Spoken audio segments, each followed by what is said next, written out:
Price lord. நான் pastor Roshan Shawn.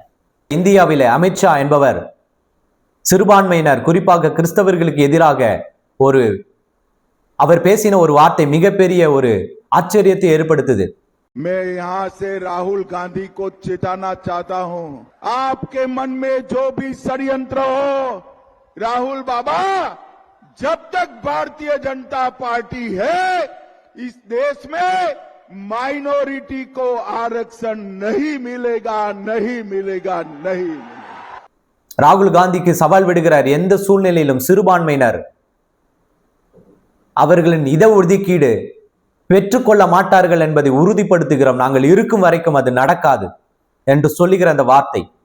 பார்க்க விருப்பம் உள்ளவர்கள் நீங்கள் தொடர்ந்து இந்த காணொலியை பார்க்கலாம். வாங்க காணொலிக்குள்ள போகலாம்.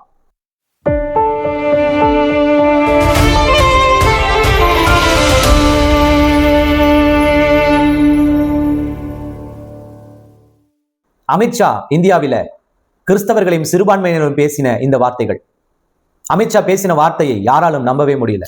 அமித்ஷா சிறுபான்மையினரை குறித்து பேசின இந்த வார்த்தை, குறிப்பிட்ட கிறிஸ்தவர்களுக்கு இட ஒதுக்கீடு என்பது கிடைக்க விட மாட்டோம் என்று அவர் பேசின, சவால் விட்டு பேசின, அதுவும் ஒரு சின்ன குழுக்கள் மத்தியில் அல்ல, மிகப்பெரிய கூட்டத்தில். அந்த காட்சியை நாம் பார்க்கிறோம். இன்றைக்கு இந்தியாவில் எழுப்புதல் நடக்குமா நடக்காதா என்ற மிகப்பெரிய கேள்விக்குறிதான். கிறிஸ்துவத்தை சொன்னால் அடியும் உதையும் கொலையும் நடந்து கொண்டிருக்கு. ஆனால் எங்கேயோ ஒரு எழுப்புதலை குறித்து நாம் மனமகிழ்ச்சி அடைந்து கொள்ள வேண்டும் என்பது ஒரு ஊழியனாக என்னுடைய விருப்பம். அவர்களுக்காக ஜெபித்தது அவர்களுடைய மாற்றம்தான் இந்த உலகத்துல வரக்கூடிய மாற்றத்திற்கான ஒரு அறிகுறி. இந்த உலகத்திற்கே நாட்டாமை போல இருந்த அமெரிக்காவில் ஏற்பட்டிருக்கிற இந்த எழுப்புதல் நிச்சயமாய் தீயாய் பரவ போகுது இந்த தேசங்களிலே. வரும் காலங்களிலே கிறிஸ்துவை அறிந்தவர்கள், கிறிஸ்துவை எதிர்க்கிறவர்கள் என்ற நாடுகள் பிரிந்துவிடும். கிறிஸ்துவை ஏற்றுக்கொண்டவர்கள் என்ற நாடுகள் ஒரு கூட்டமைப்பாக, கிறிஸ்துவை அறியாத நாடுகள், கிறிஸ்துவை எதிர்க்கிற நாடுகள் என்ற அந்த நாடுகளின் கூட்டமைப்பாக இரண்டாக இந்த உலகம் உடையும். இது நிச்சயம் நடக்கும். அந்தி கிறிஸ்துவின் ஆட்சி இப்படித்தான் துவங்கும். கிறிஸ்துவை அறிந்த நாடுகளுக்கு எதிராக கிறிஸ்துவை அறியாத எதிர்க்கிற நாடுகள் போர் தொடுக்கும். மிகப்பெரிய அழிவும் யுத்தமும் யுத்தத்தின் செய்திகளும் கேட்கப்படும். முடிவு உடனே வராது. ஆனாலும் அந்தி கிறிஸ்துவின் ஆட்சியில இது நிச்சயமாய் நடக்கவிருக்கு. அதற்கான முதல் அறிகுறியைத்தான் நாம் அமெரிக்காவில் பார்க்கிறோம். அமித்ஷாவின் இந்த பேச்சு இந்தியாவிலே கிறிஸ்தவர்களுக்கு மிகப்பெரிய அச்சத்தை ஏற்படுத்துது.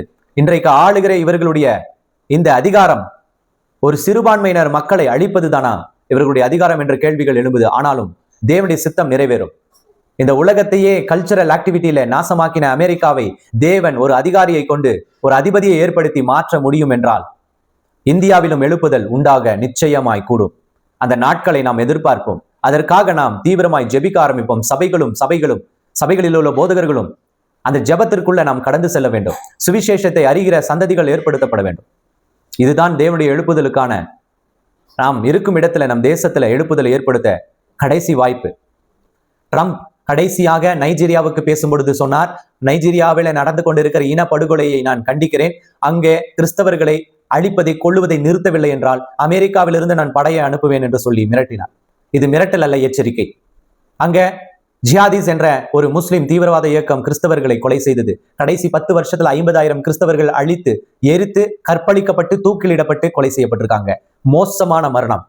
அவர்கள் கொலை செய்யப்பட ஒரே காரணம் சொல்றாங்க, கிறிஸ்தவர்கள் ஜெபிக்கிறார்கள் என்ற ஒரே ஒரு காரணம் தான். என் அருமை சகோதர சகோதரிகள், இந்த காணொலியை கேட்டுக்கொண்டிருக்கும் பொழுது உங்களுக்குள்ள ஏற்படுகிற ஒரு மாற்றம், ஒரு தேசம் தேவனை அறிகிறது என்றால் அந்த தேசத்தின் தலைவன் தேவனை அறிந்தவனாக, தேவனால் அறியப்பட்டவனாக இருக்கணும். இதோ ஏசாயா 37ஆம் அதிகாரமும் 2 ராஜாக்கள் 20ஆம் அதிகாரத்திலும் எசேக்கியா என்ற ராஜாவை குறித்து பேசுது. அந்த ராஜா தேவனிடத்தில் முறையிடும் பொழுது அவனுடைய வாழ்க்கையை மாற்றி அவனுடைய வாழ்க்கையில 15 வருஷத்தை கூட்டி கொடுத்ததை நாம் பார்க்கிறோம். அதே சமயத்துல அவன் தேவனுக்கு பயந்தவனா இருந்ததுனாலதான் அந்த காரியம் நடந்தது. அவனுடைய வாழ்க்கையில் ஆசீர்வாதத்தை பெற்ற பிறகு அவன் முட்டாளாய் உலகத்தை நோக்கி ஓடினதுனால பாபிலோன் அதை சிறைப்பிடித்தது இஸ்ரவேலை. ஒரு தேசத்தின் தலைவன் தேவனை அறிந்தவனால் இருந்தால் அந்த தேசமே தேவனுக்குள்ள ரட்சிக்கப்படும், பாதுகாக்கப்படும். எதிரிகள் சூறையாடாதபடிக்கு அந்த ஜனங்கள் பாதுகாக்கப்படுவார்கள். இன்னைக்கு நம்முடைய எதிரி என்பவன் பிசாசு தான். இரண்டாவது காரியம், மிகப்பெரிய காரியம், இதோ இப்பொழுது ஏற்பட்டிருக்கிற, எழும்பி இருக்கிற இந்த சந்ததிகள் நிச்சயமாய் எழுப்புதலை ஏற்படுத்த ஒரு தடையா இருந்தாலும், இதோ இந்த செய்தி, இந்த காணொளி நிச்சயமாய் உங்களுக்குள்ள ஒரு எழுப்புதல் தீயை, தேசத்தை சுற்றி நடக்கக்கூடிய காரியத்தை அறிந்து கொள்ள செய்யும். மறுபடியுமாய் எழும்பி கட்டுவோம். வா என்று அன்புடன் அழைக்கிறேன். இந்த செய்தி உங்களுக்கு பிரயோஜனமாய் இருக்கும் என்று கிறிஸ்துவுக்குள் விசுவாசிக்கிறேன்.